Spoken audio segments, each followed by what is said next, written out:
ọkùnrin yìí wọ̀yáàjà pẹ̀lú àwọn adigunjalè lákùrẹ́ ni wọ́n bá yìnbọn pa ọkùnrin kan tí ó jẹ́ ọmọ ọdún mẹ́tàdínláàádọ́ta tí orúkọ rẹ̀ ń jẹ́ Idris Abiodun Clement tó ń tún àwọn nǹkan èèlò inú ilé tó ń lo iná ṣe ti gbẹ́mìí mì lẹ́yìn ìkọlù àwọn adigunjalè lágbègbè Ṣàgàrí ní Àkúrẹ́ tí í ṣe olúùlú ìpínlẹ̀ Ondo.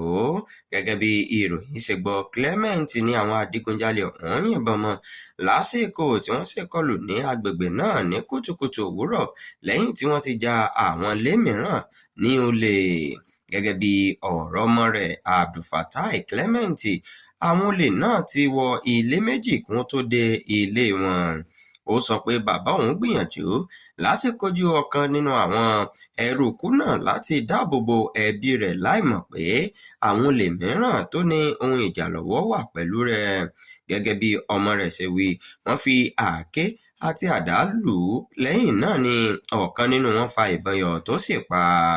Àwọn ẹbí gbé lọ sílé ìwòsàn ṣùgbọ́n àwọn dókítà ní aṣọ ọmọyẹmọ ọmọyẹ tí rìn òwòjà ọ̀rẹ́ olóògbé ọ̀hún kan tí orúkọ rẹ̀ ń jẹ́ Akeem ṣe àpèjúwe olóògbé náà gẹ́gẹ́ bí ọkùnrin takuntakun àti ènìyàn rere àti ọ̀pọ̀lọpọ̀ ènìyàn sì fẹ́ràn. Ó tún sọ pé Clement máa ń gba àwọn ènìyàn níyànjú láti máa ṣe iṣẹ́ ọmọlúàbí àti òtítọ́, ó sì máa ń ràn wọ́n lọ́wọ́ pẹ̀lú.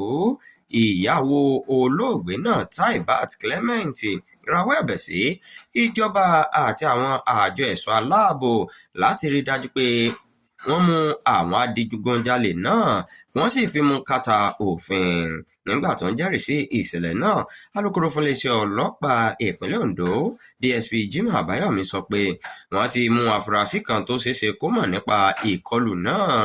Ó ní afurasí náà wà ní àhámọ́ àwọn ọlọ́pàá nígbà tí ìwádìí àti ìgbésẹ̀ láti mú àwọn adigunjalè tó kù sì ń tẹ̀síwájú.